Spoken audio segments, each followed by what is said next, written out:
a horror movie. It's nothing but a horror movie. Dr. Seuss's widow was so horrified, she banned them from making live-action Dr. Seuss movies. Studios! Yeah. Oh yeah! Oh yeah! Oh yeah!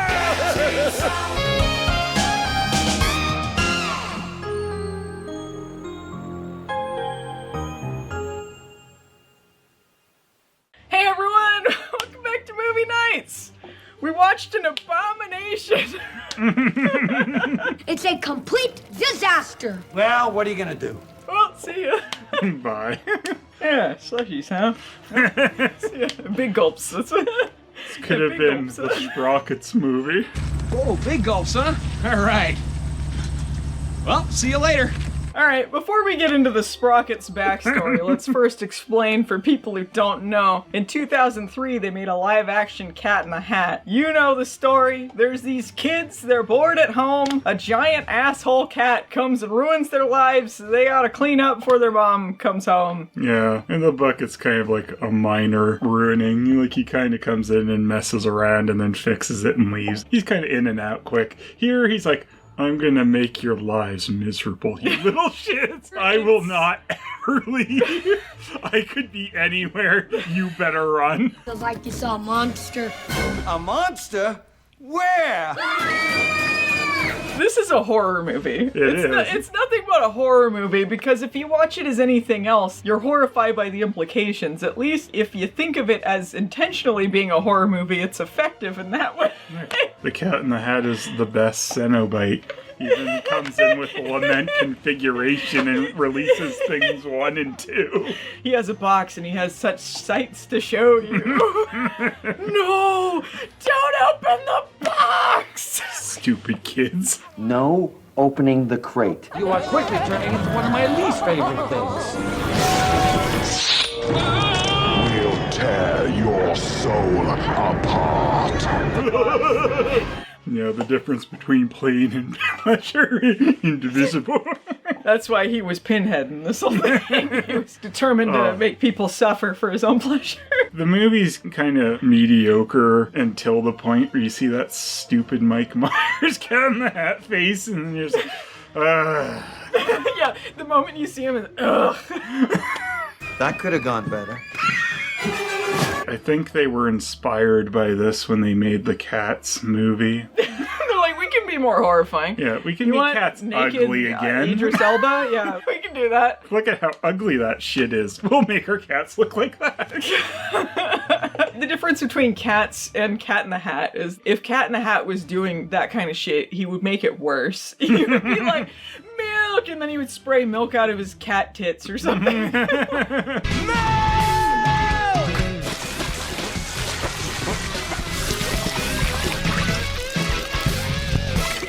Thanks, Tugger.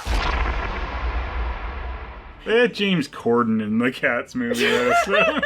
That's true. It works. It's longer. This movie felt as long as the Cats musical, but it wasn't as long. It was a cool 90 minutes. There are 2 treatments I'd recommend. One is a series of painful shots, and the other, a musical number. How many shots? And your suffering will be legendary, even in hell. If they had thought to do it, they would have put that joke in there, because it seemed like nothing was really off limits for this, which was really its downfall. That's why Dr. Seuss movies, they're not allowed to do live-action ones anymore. This ruined it. Dr. Seuss's widow was so horrified at the final product, she banned them from making live-action Dr. Seuss movies. There's gonna be a sequel. Until they said no. Yeah. Now they can make bad CG movies like The Grinch.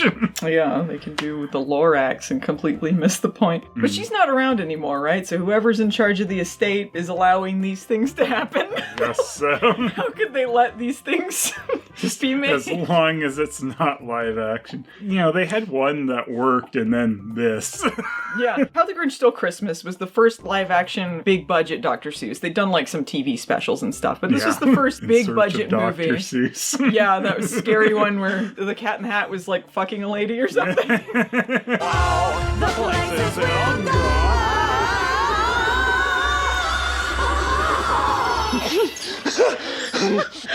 Oh my. But anyway, How the Grinch Stole Christmas was a huge movie and really better than it had any right to be. Take that huge success and you understand where they're coming from. They're like, let's make another Dr. Seuss movie. Cat in the Hat is probably the biggest Dr. Seuss book next to How the Grinch Stole Christmas. So they're gonna make Cat in the Hat, but for it to be so incredibly bad that they banned making these all together, like it's gotta be pretty far below, like to go from that height down to that. They had to expand these stories both times, and for the Grinch, they found things that made sense for the most part. We'll expand on his backstory, Yeah. we'll do some character work there, and then here it's like, what do we add? More of him fucking around being an asshole. That's pretty much it. Making jokes that you're like, Yeah, the does whole that thing- belong here? Like, they did some risque jokes in the Grinch movie. Some of the things that made it into this movie were cut jokes from the Grinch. They're like, we can't use this in the Grinch, but Cat in the Hat, it's fine. They had a damn key party in the Grinch, so you can't say they didn't have some pretty adult humor hidden in there. Well, that's part of the reason that Dr. Seuss's widow was so horrified by this, because she read the script and she's like, I don't really like these jokes, particularly the joke about the mom, like the centerfold picture where The Cat in the Hat gets a boner. the cat gets a boner. She hated that. And then one of the producers is like, no, don't worry about it. This is a movie not for our generation. This is for no generation. This is a movie so far ahead of its time, we haven't reached the generation it's for yet. Maybe 30, 31. It'll be its time. Yes, and it's the choice of a new generation. How the Grinch Stole Christmas is a big over-the-top movie, but it is sort of grounded in something. And so when they do these bombastic, big fisheye lens to the camera stuff, it's usually to highlight how annoying or dumb the Who's are being. Someone is being obnoxious or terrible, and then they're gonna learn a lesson and kind of scale back. It's not usually like, this is supposed to be the fun part you're enjoying.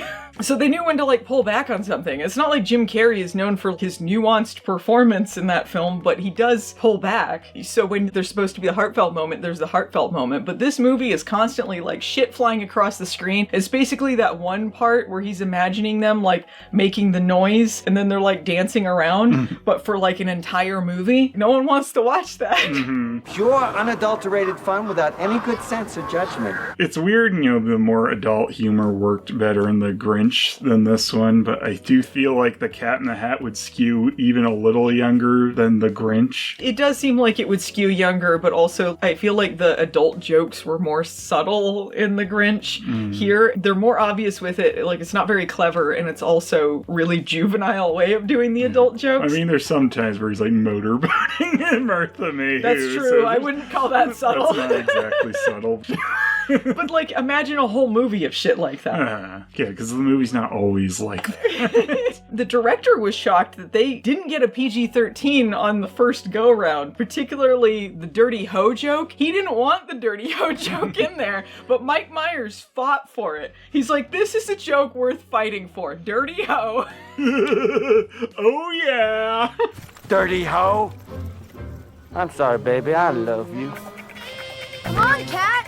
They have so many parts where they almost curse, but then don't. I think they had a censored curse in there. They had like a couple something, cut but they off censor ones. it. When he cuts his tail off, doesn't he actually swear and they censor it? Am I misremembering They this? cut it off. Okay, I thought maybe he said like shit and they bleeped it. Son of a bitch! I think definitely did one didn't have him bleep. say They it. cut it off on a bunch of other ones for Right, sure. They might have played a bleep there, but they did the thing where they had acronyms for his vehicles, and one of them was shit. Oh yeah. Yeah, slow. It's better than the last name we had. Super hydraulic instantaneous transporter. Oh, you mean No! That's a subtle joke for the kids who can spell. There's one time he was about to say ass, and they cut him off. is that the bathroom? Something like that really burns my eye! It took a ton of TNT to kill the bug up her ass. Yeah. Ask me what she... You can't say ass, but you can show an ass. You can show an ass. His weird human ass. That part in particular, every time I've watched it, and sadly I've seen this movie at least twice by now. Every time I've watched it, he's in the couch. This goes on for like 10 years, and my expression is always this. for like 10 years of him in the couch fighting a trunk, just no joy, only confusion and anger. The first time we watched this, I was so dead by the time you did that stupid Universal joke. You took that screenshot of me being so mad. Right, It I was took the at picture the of the Universal screen. tickets Right. part, because We- I was just having none of it by that I point. remember now, we were watching it over Skype together, or Discord, one of those, and like, yeah, I just took a screenshot of you. Yeah. Miserable. It's like a ride in an amusement park! Like at Universal Studios. Cha-ching. No. That was the first time I watched the damn thing. Yeah, did I see it before that, or were we watching it for the first time together? I don't remember. Oh well. We were watching it together. It was bad. We watched it again. We suffer for our art. Much like Mike Myers in this, suffering for his art, because he fought for so much in this movie for so little payoff.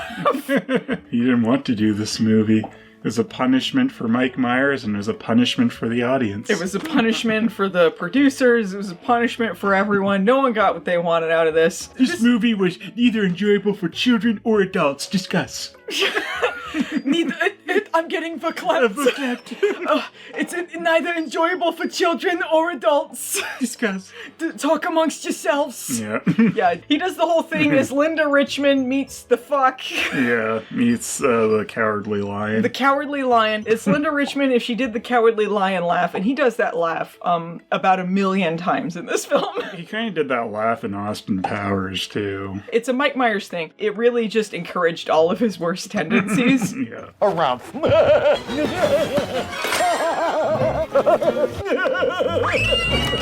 Wow. That's not even funny. And yeah, it was a punishment film. We keep dancing around it. This is literally a punishment film. Dude. Now this time on Sprockets where we do punishment film. The pain is exquisite. Touch my cat! Touch my cat in the heart! Would you like to touch my monkey? Touch him! Love him! Leave him an arm, Sminky! It took a while, but he is smitten with you, I can tell. This was a punishment film, okay? For people who don't know, when Mike Myers was on SNL, he used to do a recurring sketch called Sprockets, which was about alternative German art film. It was very specific, and it was a big of enough hit that they were going to make a film out of this. And apparently Mike Myers was such a perfectionist, he'd been working on this for years. He'd done like 14 drafts or something. And when they were finally going to do this movie, he decided the script wasn't good enough, he's not going to do it, but he was contractually obligated to do so many films with Universal, so they were like, punishment film! Yeah. You must do Cat in the Hat! Yeah. Who are they? Magical time-traveling elves. Okay, they're my lawyers. You know do Sprockets? You do Cat in the Hat? Do it! Do it! And he's like, alright, if I'm gonna do this film, I'm gonna be the biggest pain in the fucking ass in the fucking world. You're being a good sport. What's that? You're being a good sport. Seems hard. Mike Myers was such a pain in the ass in this movie that nobody liked working with him. He's like, I'm not gonna talk to anyone else. I'm gonna hang out in my trailer. You're gonna put a tent around my trailer so nobody can see me. And then ding, ding, ding, chocolates. He had an assistant specifically to feed him chocolates. What the fuck? At what point in your life do you look at yourself being in Cat in the Hat makeup being fed fucking chocolates by one person whose apparent job it is just to feed you chocolate? Do you look back and think, you know, I've gone astray somewhere in my life? Not Mike Myers. He's gone mental on account of the chocolate. This is something that Dieter would look on and be like, that's too much. Dirty hoe, and like, I do not agree with him. He is disgusting. this pain was not exquisite. I hate the Cat in the Hat. The Cat in the Hat. I will not touch his butthole. The thing with a stupid human ass. Stupid human ass. I always like a warm hand on my opening. The thing that made me laugh the most in this movie was Alec Baldwin as the disgusting, scheming boyfriend of the mom that wants to send the son to military school, and that hasn't aged very well either. No, that is like one of the additions that you could see sort of working had it been developed a little better. Yeah. I mean, there were some funny parts just because he was so, like, mean or disgusting, like, takes the girdle off and he's super gross, or he, like, burps in the kids' faces and he's just stealing food and beer and then leaving. There's some parts that are kind of funny there. It's kind of funny when the mom's kicking him out, too, where he throws out the marriage proposal while he's, like, covered in purple slime and stuff. Will you marry me, Joan? Joan. But I feel like she's underdeveloped, like how she feels about any of this. She doesn't really get a big moment where she really says, like, you know, you're terrible, get out of my life. Yeah, if you look at the movie from her perspective, not much has occurred, just her boss was an asshole and she wants to make sure the house is clean, and then she comes home, and then all of this stuff happens where suddenly the boyfriend shows up covered in purple goo and stuff, and he's being mean about the military school that he wants to send the son to. He's been doing this through the whole movie, but suddenly she realizes it's a bad thing and she believes in her son, and then they kick him out, and then she's happy, and it's like, it didn't seem like a lot was happening there, but a lot else was happening, and then not much else was happening, because they threw a lot of shit at you, so much that you can't process any of it anymore. Like, it's really hoes. Yeah. It's just a bunch of dicking around, and it seems like it's just top of the head non sequiturs the whole time, but you know that they planned out a lot of this stuff because they had to do a lot of effect shots, they had to have costumes, they had to have set pieces, they had to have blocking and choreography, and like all of this work, a massive amount of work, to like what payoff? Nothing. Yeah, to make a giant mess. Yeah. The fact that this is centered around a giant mess is fitting, because that's what it was. What happened to our house? It's the mother of all messes.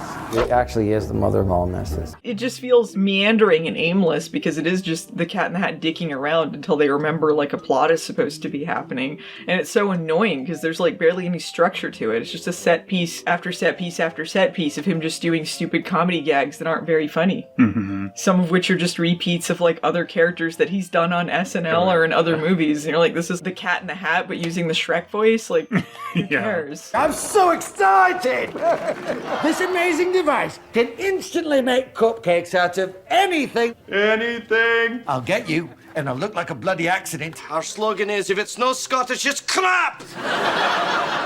That stupid infomercial bit goes on forever. It goes too long, then he cuts his tail off as part of the bit, and then all of a sudden they have to follow up on that where he's pretending he's gonna sue the infomercial or something. It's like, that's why? for the adults in the audience. Yeah, everyone, he's gonna sue himself or something. Oh yeah! Oh yeah! Oh yeah! Oh yeah! Oh yeah! Yes! Oh yeah! Oh yeah!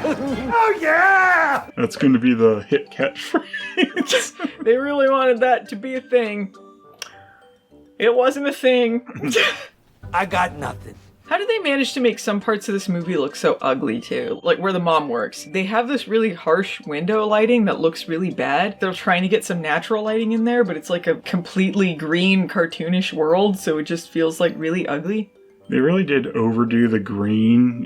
You could tell they're trying to do a bunch of bright colors to be like the Seussian world and all that, but yeah, it worked so much better with what they did in the Grinch versus here. It felt very sterile in a weird way. Like it's almost like the Edward Scissorhands town, where it's very uniform, even though they kind of had these weird Seussian houses. But it feels a bit like that. Yeah, I think some parts of it looked better than others, but yeah, I don't know. Apparently the guy who directed it was originally going to do Sprockets, and they hired him because of his ability to do set design, so I don't know. But it would be really difficult to do a large-scale Dr. Seuss world. I do think some parts of it don't look too bad. I feel like How the Grinch Stole Christmas was really a fluke in that way, that it worked as well as it did, and you have to have just a massive amount of work and a massive amount of skill and a massive amount of luck to come together and to make all that work. But it didn't. No, it did not. The story takes place in a heightened reality, or as Mike Myers calls it, an immaculate universe. One of the things the Cat in the Hat ruins too is this mom's dress. In the original book, this dress is in her bedroom like you would expect it to be. Yeah. Here it's in, the doorway closet, so she is apparently going to dress right in front of the door. I don't know why they didn't make a bedroom set for her. No, they had that one shot where they showed the whole house. But that was CG. I don't think they built the whole thing. No, you didn't really see those rooms properly. Yeah, that shot looks like it was from like an FMV game or something. With them dancing around. Yeah. Yeah.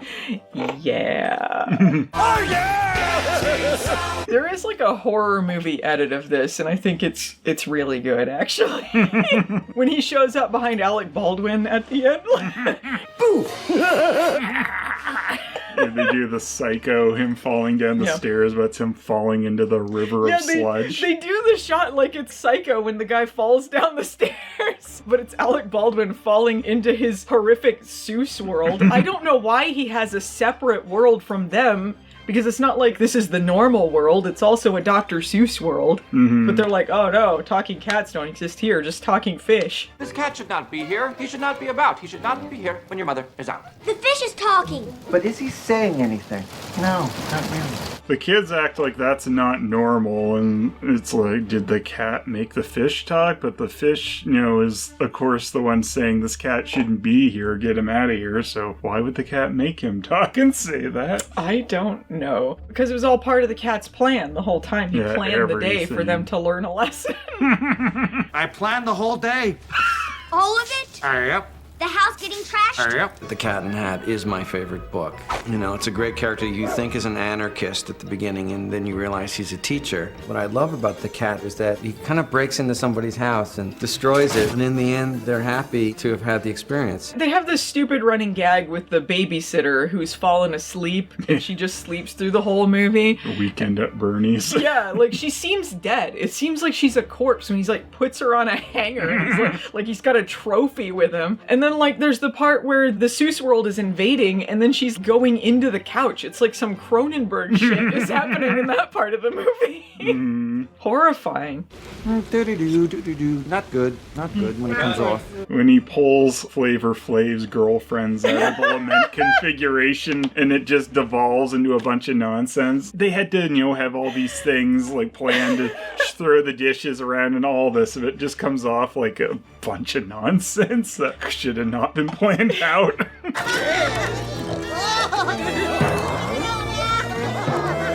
There was a season of Flavor of Love. This was the reality show where Flavor Flav is getting a girlfriend. He gets a new one every season, and somehow we're supposed to believe that it was going to be true love this time. He gives them like weird nicknames so he doesn't have to remember their real names. And there were these twins, so he called them Thing 1 and Thing 2. One of my favorite books was The Cat in the Hat, Thing 1 and Thing 2. Feel free to call him Thing A if you like. Which is so fucking degrading. And you said, imagine a Thing 2 one. Yeah, I was like, we were watching this and I'm like, can you imagine? Yeah, the winner, Thing 2. And then at the fucking end, spoiler alert, Thing 2 won. Thing 2. Just because he wears the number 2 does not imply in any way that he's inferior to Thing 1. The boy was egg on my face. I was halfway through that season of Flavor of Love. You just ruined it for me. I ruined Flavor of Love, and they're like, now I know Thing 2 won. I wonder what Thing 2 is up to these days. Hanging out with Mike Myers.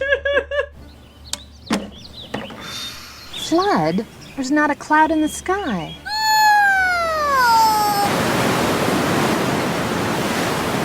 What else is going on in this movie? Paris Hilton had a cameo. For some reason. I swear I remembered a scene where he talked to her and they were sitting down. I don't know if this was just from the trailer or like some extended cut or deleted scene. I remembered seeing him talking to Paris Hilton and not just dancing. Scene's confusing too because they go in this like tiny booth and then there's a giant dance hall inside it, and it's like, did the cat do this? Is this in his world? Yeah, is this supposed to be his world invading, or is this just part of his godlike powers where he can make anything happen? Because Alec Baldwin kind of underreacts if that's not normal. Yeah, he goes in there chasing them, and then he comes out and like, oh, he doesn't go like, hey, there's a whole TARDIS inside there. Oh, well. He doesn't care. He just wants to get married, get rid of the kids, and then take all the wife's money. Yeah. She seems like she's loaded. If when his stuff was getting repoed, like they showed a closet full of skeletons of the previous wives that he got with, that'd be pretty good. You snot-nosed little son of a wonderful woman who I'm absolutely crazy about. Gosh, I love children. When he disguises himself as the piñata, he knows what's gonna happen. He knows he's gonna get beaten to shit by these kids. It was funny when he was gonna kill them with a baseball bat, though. That was pretty good. And they had Beans from Even Stevens there. That's who I thought the lead in this movie was, but then I'm like, oh, then Beans is there, so it's not Beans, it's a different kid. I think he was in Santa Claus 3. He's getting beaten with those bats, and they're acting like it's devastating, but they're clearly these hollow plastic bats, till Beans pulls out a real bat. It had to have taken him the cat, more time to, like, take the piñata down, hide it, and then become the piñata than just find someplace else to hide. I think he's just a masochist. Like, he just wanted to get hurt. Exquisite. Put this in black and white, and then Dieter watching it.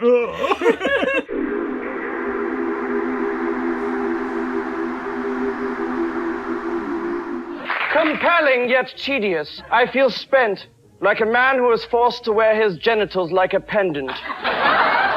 And then they have that part near the end where he's like, oh, they kick him out and he acts all sad. Like, we're supposed to feel bad about this, are we? I have no sympathy whatsoever for Cat in the Hat. Yeah. Cat in the Hat screwed Cat in the Hat. Yeah, he gets kicked out and then it's like, oh, sad moment. It's like, is it a sad moment? All of us are like, get the fuck out of here. You piece of shit. Annoying us this whole fucking movie. Ouch! Good riddance. Terrible. He should have died in the end. Maybe for his crimes. Yeah, maybe you can interpret when he's walking away in the credits, it's actually him going off to the hot air balloon to heaven. Like in Cats, he's going to the afterlife. It's bringing the butthole cut to everyone. This was the butthole cut of Cats, unfortunately. Sorry. Well, anything else to say about this film? Do I like Cat in the Hat? No, I don't. I think he's a phony piece of shit. Cat in the Hat, a surprising hit. Wow, you're really sleeping on this one. It's one of those ones people reassess in later years and they're like, actually, it was really good. Forgot about all the merits. Yeah. You know, not every movie needs a reassessment later. Was the Cat in the Hat art?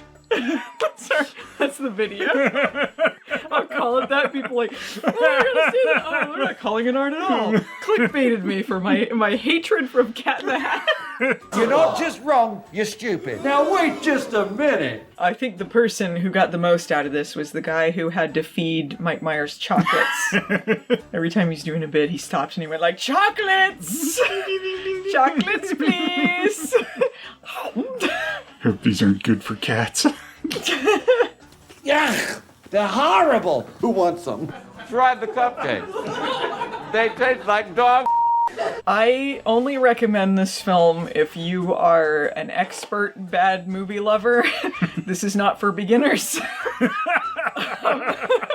You have to have a lot of patience, but we do have this on Blu-ray, so... We found it at a thrift store. Yeah. If you're a black belt in bad movies, you may enjoy Cat in the Hat. That's a tough enjoy. Dirty ho! Oh yeah! Oh yeah! I'll be the man!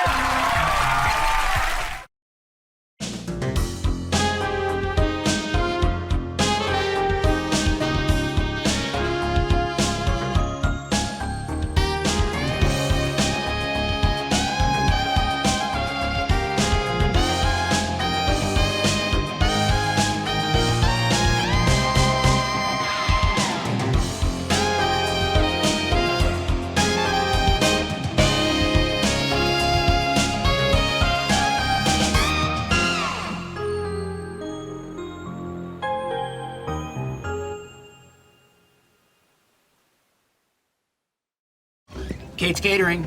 I'm here to do your party tonight. Wow, you guys gotta see the Sprockets movie. Cancel.